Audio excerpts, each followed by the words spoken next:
Mesdames et messieurs, bienvenue à ce nouveau numéro de votre magazine ActuBuzz. Comme vous pouvez le constater, nous sommes au siège de l'Union nationale de la presse du Congo, ici dans la commune de la Gombe, située sur l'avenue de la presse. Ici, nous sommes venus couvrir la communication que va faire le président national de l'UNPC, Kasonga Tshilombo Ndebuka. Il va aborder la question de la tenue du congrès, mais aussi cette question qui fait couler beaucoup d'encre de salive au sein de la corporation. Cette communication du ministre Jolino Makelele relative à la tenue du congrès, sa communication en tout cas divise. Sans plus tarder, mesdames et messieurs, je vous laisse suivre ce qui sera la communication du président de l'UNPC, et puis on s'y retrouve tout juste après. Bonjour les amis, je vous aime tellement que je vous dis merci pour votre patience. Nous étions en audience quelque part, ce qui fait que, vous savez, ça prend du temps pour terminer l'audience. C'est ainsi que nous sommes venus en retard et nous nous en excusons très sincèrement. La communication, le point de presse de ce matin, va tourner autour du congrès, comme vous le savez. Alors, pour plus d'entrain, je préfère que le conseiller juridique et politique de l'UNPC, Maître Jonas, puisse vous donner les détails. Merci, Monsieur le Président. Nous pensons communiquer aux avis de la presse qui suit. Le congrès est maintenu aux dates précédemment communiquées. Quant à l'organisation du départ et de comment cela va se dérouler, les précisions seront données par M. Jean-Marie.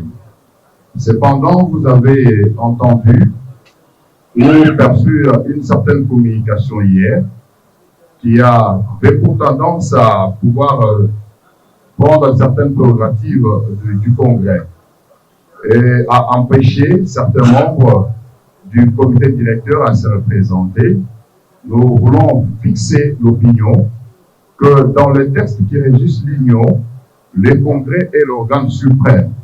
C'est seul le Congrès qui a l'autorité et la compétence de redresser et de ramener à bon port ce qui n'a pas marché, parce que c'est quand même un cadre beaucoup plus large et beaucoup plus défini. Et conformément à l'article 29, alinéa 1 des statuts de l'Union et 41 du règlement intérieur, la compétence exclusive reconnue au président est essentiellement la convocation et la présidence du Congrès. Ça voudrait dire qu'au terme de texte et de l'esprit des statuts de l'Union, seul le président convoque et préside le Congrès, les réunions du comité directeur et celles du conseil de gouvernance. Il n'appartient à aucune personnalité, d'où qu'elle soit et d'où qu'elle vienne, de pouvoir intentionnellement se construire une marche à briser les prescrits des statuts de l'Union. Et à ce titre, nous fixons qu'il n'avait pas été proscrit à qui que ce soit de postuler à tous les postes parce qu'ils étaient vacants. Et donc, nous restons ouverts. Nous ne pouvons pas, à ce stade, à quelques jours de la tenue du congrès, ouvrir des brèches à ce que l'on peut appeler des arrangements particuliers. Dans ce pays, les gens ont pris goût aux arrangements particuliers au mépris des textes, et nous restons légalistes et aux côtés des textes. Rien ne change. En conclusion de cette communication, M. Kasonga Tshilombo, président de l'UNPC, est candidat à sa propre succession. Je vous remercie.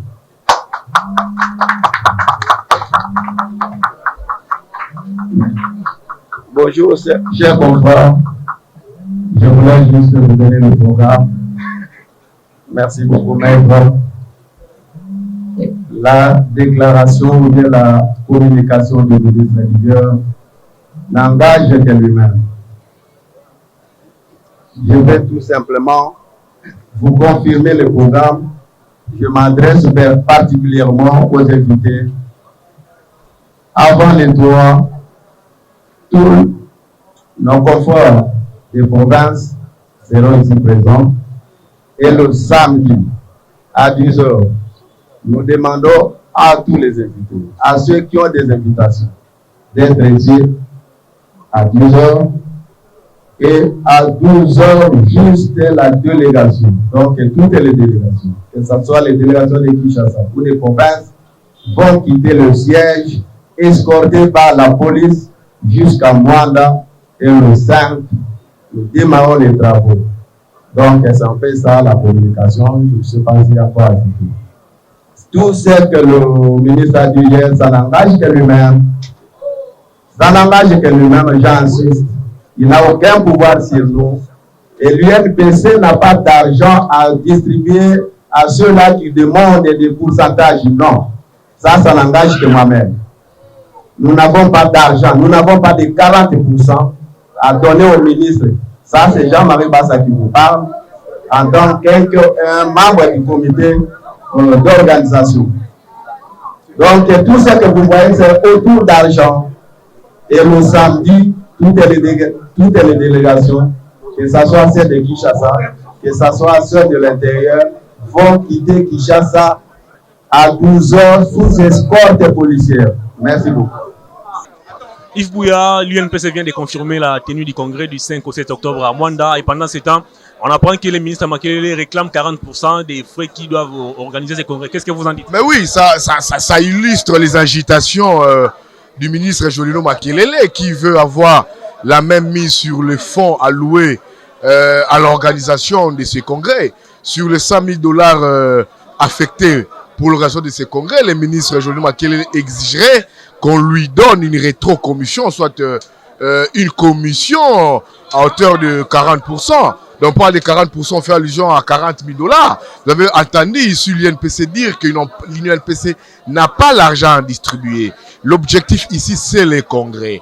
Ajouté à cela, on a vu le ministre réunir quelques membres des journalistes ménopausés ici, dont je refuse de citer les noms ici, et une partie des journalistes qui soutiennent les congrès, hier dans un restaurant de la place, en train de dire qu'il fallait absolument trouver un consensus autour de ces congrès. Cela ne relève pas des prérogatives du ministre Jolino Makelele, convoquer les ailes dissidentes et discuter autour de la convocation de ces congrès, discuter, trancher qui doit être candidat, qui ne doit pas l'être. Ce n'est pas la compétence du ministre Jolino Makelele. Lui occupe un poste politique. Ces domaines appartiennent aux journalistes. Aux journalistes, c'est comment seuls les congrès. Le congrès est fixé pour ce 5 octobre. Seul le congrès doit départir. Nos velléités, nos injures, nos insultes, nous devons nous dire que seul le congrès doit trouver solution à cela. Moi, j'ai été écœuré quand j'ai vu cette feuille de chou, excusez-moi, ces chiffons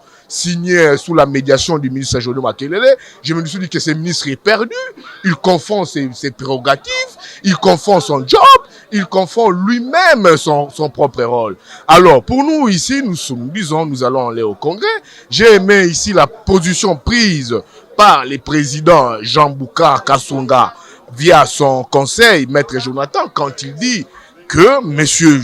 Jean-Boucar Kasonga est candidat à sa propre succession. C'est très normal. On ne peut pas aujourd'hui refuser à Jean-Boucar d'être candidat, d'autant plus qu'on ne peut pas refuser à l'autre aile dissidente de monoposer les Tabassing et les Benoît Cambert d'être candidat. Donc c'est un rôle qui n'appartient pas au ministre Jolino Makelele. Nous irons au congrès. Les candidatures sont ouvertes à tout le monde. M. Kasonga Chilunde est candidat. Il a un mandat renouvelable, un mandat de 4 ans renouvelable à une seule fois. Il est à son premier mandat. Il a trouvé les moyens pour organiser ses congrès et nous devons aller au congrès. Donc c'est un message que nous laissons à monsieur Jolino Makelele. Nous avons mené des tractations avec lui. Nous avons compris que c'est un ministre partisan. Son seul vœu, c'était de contrôler ses congrès. Comment les contrôler? Avoir la même mise sur ses congrès, propulser ses siens. Et l'autre paire de manchettes dans son combat, dans ses congrès, c'était avoir la même mise sur les fonds alloués pour ses congrès. Moi, j'ai appris par des confrères qui ont participé à cette réunion au Club 19 situé sur l'avenue Mont-des-Arts, dire qu'on veut qu'on lui rétrocède 40%. D'où viendra cet argent, les 40%? D'où vient cet argent? Ce congrès de l'UNPC doit en principe être organisé avec l'argent du gouvernement congolais. Mais quand des personnes contribuent et lui dit rétrocédez-moi 40%, on n'a pas cet argent, M. Jolino Makelele. L'argent, vous n'en aurez pas. On n'a pas de ces moyens, on a trouvé cet argent difficilement pour l'organisation de ces congrès. Et quand je nous donne 40%, je pense que ce monsieur doit aller voir ailleurs. Donc nous, c'est le congrès qui nous intéresse. Nous irons au congrès et nous allons élire nos membres. Si les congressistes disaient que nous allons renouveler notre mandat à M. Kasonga Tshilunde, tant mieux. Si c'était le contraire, tant mieux. Mais l'essentiel, que ces congrès puissent vivre. Alors, personne n'a le droit, encore moins les ministres, de dire que, de choisir, de restreindre les libertés des gens en disant que X doit aller, Y ne doit pas aller. Donc, cet domaine, c'est réservé exclusivement, c'est une compétence réservée exclusivement aux journalistes et cela sera résolu qu'au congrès. Edmond Izouba, Kasonga Tshilunde vient d'annoncer qu'il est candidat à sa propre succession. Quelle est votre réaction? Merci beaucoup. C'est d'abord logique que Kasonga Tshilunde le déclare ainsi. Ça ne vient pas de lui, ça vient des textes. C'est-à-dire un président qui est chef de la corporation ici à l'Union nationale de la presse du Congo bénéficie d'un mandat qui est de 4 ans et une fois renouvelable. Je trouve injuste que les gens des politiques torpillent cette disposition démocratique, conventionnellement de droits de l'homme, des statuts qui régissent notre profession. Et surtout, nous sommes une profession qui refute toute interférence, notamment politique. Voilà pourquoi je nage dans le même sens que le président Kasonga Tshilunde. Il va faire son 2e mandat, si le Congrès le veut. Si le Congrès ne le veut pas, il ne fera pas le 2e mandat. Il n'appartient pas à Jolino Makelele de bloquer ces dispositifs statutaires, réglementaires, démocratiques, je dirais même, qui est conforme à la Constitution. Donc, je trouve ça infondé. Et surtout, ce qui a été signé hier au restaurant 19 à Gombe n'engage pas les journalistes. Mais moi, je me pose la question, pourquoi les journalistes de Kinshasa veulent prendre en otage la corporation?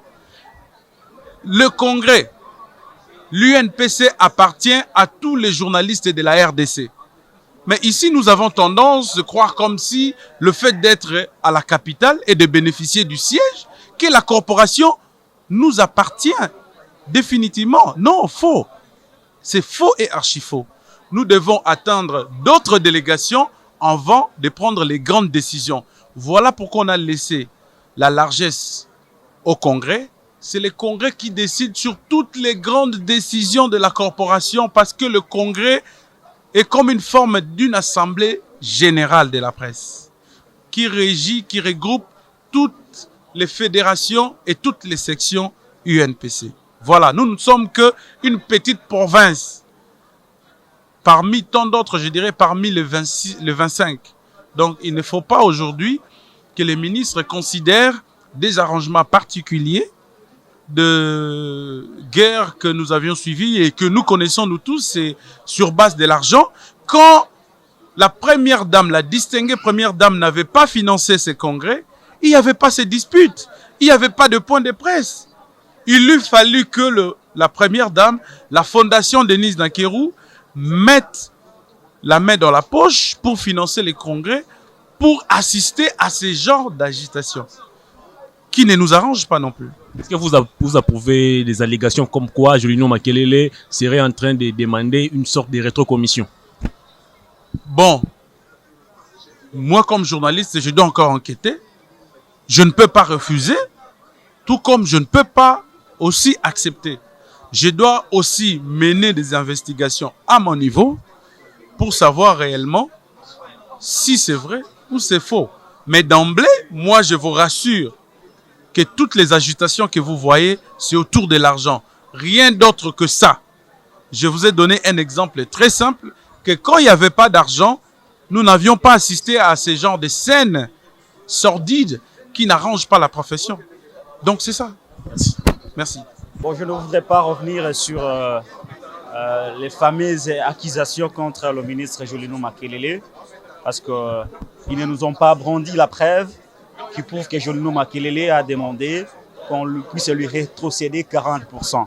C'est une accusation qui est faite lors d'un point de presse qui s'est déguisé à une communication de M. le Président Kasonga, mais je ne voudrais pas commenter sur ces allégations qui me semblent jusque-là pas fondées parce que je n'ai pas vu un document dans lequel le ministre Julino Makelele a exigé 40% des 100 000 $ reçus pour l'organisation du congrès.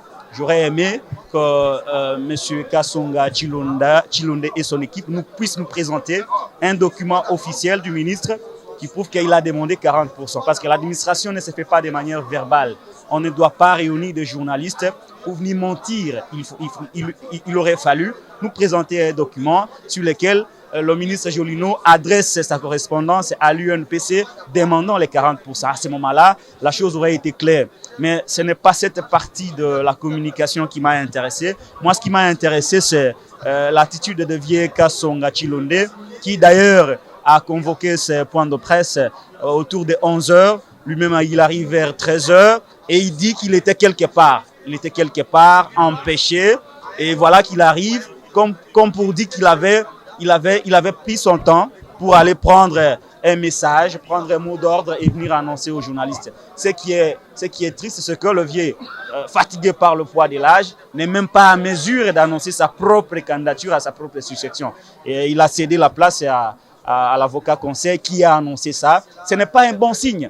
Nous avons besoin, à la tête de l'UNPC, d'un homme qui a encore toute la force de l'âge, pas un homme fatigué comme le vieux Kasonga. Vous l'avez vu, il est dans un état qui ne lui permettra pas de faire le travail. Il va pas remplir normalement ses devoirs parce qu'il est fatigué par le poids de l'âge. Et je crois que en lieu et place du congrès, moi j'avais souhaité que l'on puisse d'abord organiser les états généraux de la presse, savoir dans quel état aujourd'hui se trouve la corporation. La corporation n'existe presque plus, les journalistes se tiraillent entre eux, ils s'insultent, les journalistes portent des couleurs politiques et c'est là nous avons vendu la neutralité, l'objectivité, l'impartialité. La corporation n'existe presque plus. C'est dans ce contexte, c'est de non-existence de la corporation que nous allons organiser un congrès qui va tout simplement plébisciter un homme âgé qui n'a plus la force de tenir l'UNPC. Nous l'avons vu, comment il a été inactif pour les dossiers de certains confrères qui n'ont pas de notoriété, mais il a été très actif dans des dossiers de confrères qui ont de la notoriété parce qu'il savait que derrière ça, il y avait des intérêts. Donc, je ne trouve pas de l'intégrité, je ne trouve pas de la vertu dans la communication de tout à l'heure de M. Kasonga. J'aurais voulu qu'on puisse ouvrir le débat. Pourquoi, en lieu et place d'un point de presse dans lequel le journaliste se pose des questions, on a préféré faire une communication. Et une communication d'à peu près 8 minutes, pendant laquelle le président était incapable de tenir 5 minutes pour annoncer ne serait-ce que sa propre candidature. Donc je crois que nous sommes partis pour une grande confusion au sein de la corporation. Je ne doute pas un seul instant que derrière soit le camp du vieux Kasonga Chilonde qui est fatigué, qui est poussé par les politiques, et de l'autre cas, je crois que la presse est aujourd'hui très bipolarisée et nous sentons l'odeur du cash, nous sentons l'odeur du FCC dans cette organisation ou dans les préparatifs du congrès, et je crois que cela n'honore pas la corporation. J'ai honte aujourd'hui de dire que j'appartiens à cette corporation qui était une corporation des nobles est devenue une corporation des hommes qui s'insultent, des hommes de coups, des hommes qui s'en prennent entre eux. Donc j'ai honte vraiment d'appartenir à cette corporation. Et je crois que peut-être qu'à l'issue de cette crise ou après le congrès, qui certainement va se dérouler dans un climat de tension, on va aboutir qu'à quelque chose qui va tout simplement enfoncer la corporation dans cette perspective malheureuse dans laquelle elle se trouve. Fin de cette émission, mesdames et messieurs, merci de votre sympathique attention. Merci également à Jacob qui était derrière la caméra pour vous proposer ces très belles images. Au revoir d'ici là, portez-vous bien.